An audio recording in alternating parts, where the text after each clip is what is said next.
Assalamualaikum warahmatullahi wabarakatuh. Alhamdulillahirrabbilalamin. Wabihi nasta'in wala umrit dunya waddin. Assalatu wassalamu ala asrofil anbiya'i wal mursalin wa ala alihi wa sahbihi ajma'in, amma ba'du. Pertama-tama marilah kita panjatkan puji dan puji syukur kita kehadirat Allah Subhanahu wa taala.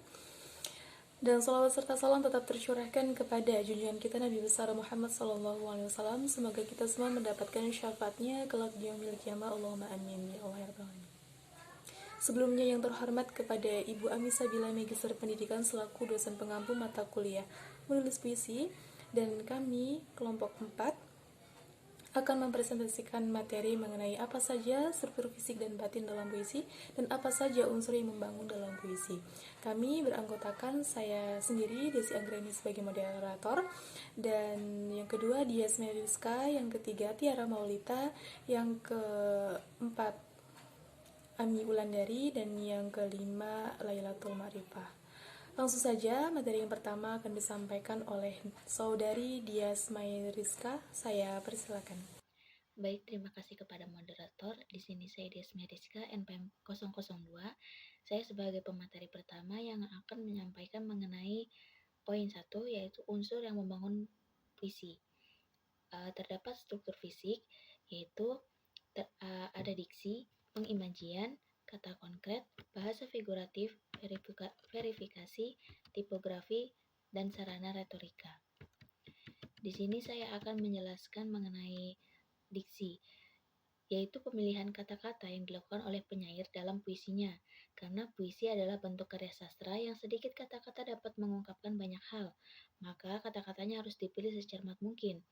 Pemilihan kata-kata dalam puisi erat kaitannya dengan makna, keselarasan bunyi, dan juga urutan kata. Selanjutnya yaitu pengajian, yaitu kata atau susunan kata-kata yang dapat mengungkapkan pengalaman indrawi seperti penglihatan, pendengaran, dan perasaan. Imaji dapat dibagi menjadi 3, yaitu imaji suara atau auditif, imaji penglihatan atau visual, dan imaji raba atau sentuh atau imaji taktil. Selanjutnya yaitu mengenai kata konkret, yaitu kata yang dapat ditangkap dengan indera yang memungkinkan munculnya imaji. Kata-kata ini berhubungan dengan kiasan atau lambang. Untuk selanjutnya yaitu mengenai bahasa figuratif, dan yang lainnya itu akan dibahas oleh pemateri selanjutnya. Bahasa figuratif yaitu bahasa yang berkias yang dapat menghidupkan atau meningkatkan efek dan menimbulkan konotasi tertentu. Suedigito 1986-128. Bahasa figuratif menyebabkan puisi menjadi prismatis, artinya memancarkan banyak makna atau kaya akan makna. Waluyo 1987 halaman 83. Bahasa figuratif disebut juga majaz. Yang selanjutnya yaitu verifikasi, yaitu menyangkut rima, ritme, dan metrum. Rima adalah persamaan bunyi pada puisi, baik di awal, tengah, dan akhir baris puisi. Rima mencakup onomatope, tiruan terhadap bunyi, misal yang memberikan efek manggis pada puisi Sutaji JB. Bentuk internal, pola bunyi, aliterasi, asonansi, persamaan akhir, persamaan awal, sejak berselang, sajak berparu, sajak penuh, repetisi bunyi, kata, dan sebagainya. Waluyo 187-92. Pengulangan kata atau ungkapan. Ritme merupakan tinggi, rendah, panjang, pendek, keras, lemahnya bunyi. Ritme sangat menjadi menonjol dalam pembacaan puisi. Yang selanjutnya yaitu tipografi.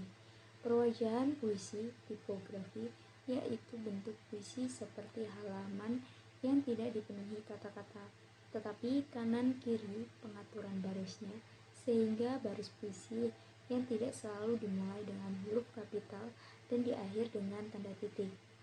Hal tersebut sangat menentukan pemaknaan terhadap puisi. Sekian.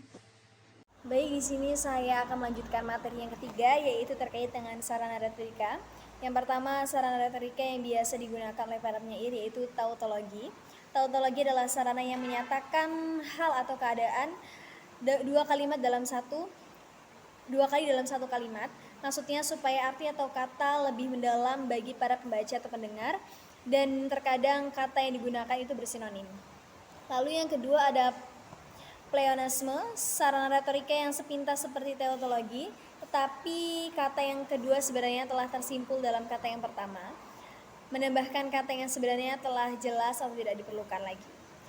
Yang ketiga ada enumerasi atau penjumlahan, sarana retorika yang berupa pecahan suatu hal atau keadaan menjadi beberapa bagian dengan tujuan agar hal atau keadaan itu lebih jelas dan nyata bagi pembaca atau pendengar.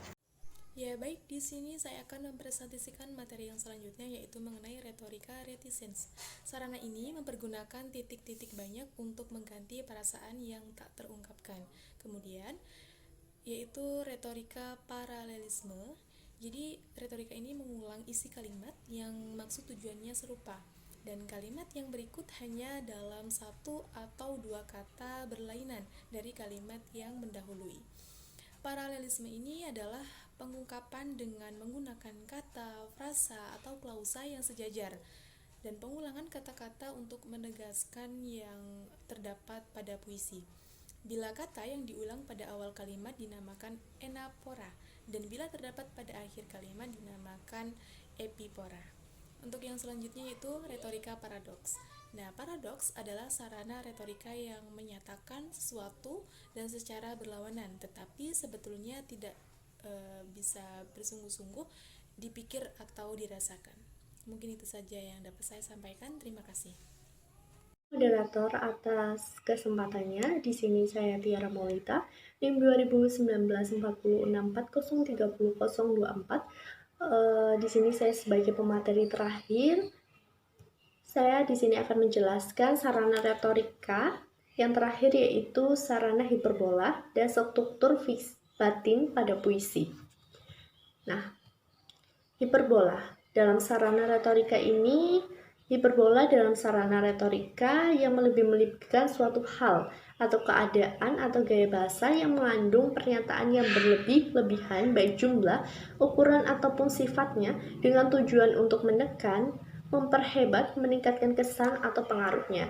Jadi sarana retorika dalam kajian hiperbola ini di dalam puisi adalah untuk membuat puisi itu dapat memiliki makna yang berlebihan yang digunakan dalam majas hiperbola. Contoh hiperbola pada sajak kopi, Oki Primade 2014. Sajak kopi, kita sudah sepakat berdua untuk menyeduh kopi dalam gelas yang sama. Gelas putih polos tak bermotif yang kita pilih saat belanja di sana. Saat itu penjual berkata, "Tuan, gelas ini bukan sembarang gelas. Gelas ini terbuat dengan sejuta rasa." Kita berdua mengangguk tunduk, diam dalam keyakinan yang dalam. Percaya. Okri Primadeka, puisi kopi 2014. Dalam puisi tersebut pada lari kedua, di bait kedua, ada kalimat gelas ini terbuat dengan sejuta rasa. Lari tersebut mengandung majas hiperbola yang mengandung pada kata sejuta rasa yang menunjukkan hal yang berlebihan. Lalu ada struktur batin puisi. Yang pertama itu ada tema. Tema dalam puisi ini adalah sebagai tataran bahasa yang menghubungkan tanda dengan makna. Makna puisi harus bermakna, baik makna tiap bait, baris, atau makna keseluruhan dalam puisi. Lalu ada perasaan penyair. Apa sih perasaan penyair dalam puisi? Nah, sikap penyair terhadap pokok permasalahan yang terdapat dalam puisi mengungkapkan tema dan rasa erat kaitannya dengan latar belakang sosial dan psikologis penyair.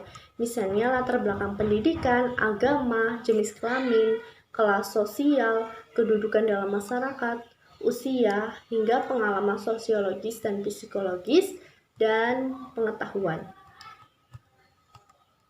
Lalu ada nada atau suasana.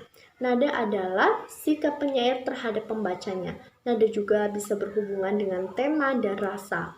Penyair dapat menyampaikan tema dengan nada mengurui, mendikte, bekerja sama dengan pembaca untuk menyelesaikan masalah. Penyerahan masalah begitu saja kepada pembaca dengan nada sombong, menganggap bodoh dan rendah pembaca, dan lain-lain. Amanat atau tujuan atau maksud, sadar maupun tidak, ada tujuan yang mendorong penyair menciptakan puisi. Tujuan tersebut bisa dicari sebelum penyair menciptakan puisi, namun dapat ditemui dalam puisinya. Mungkin itu saja yang dapat saya sampaikan, kurang lebihnya saya mohon maaf, saya kembalikan ke moderator. Ya, baik, itu tadi presentasi dari kelompok 4. Apabila ada salah, kami mohon maaf. Kami akhiri. Wassalamualaikum warahmatullahi wabarakatuh.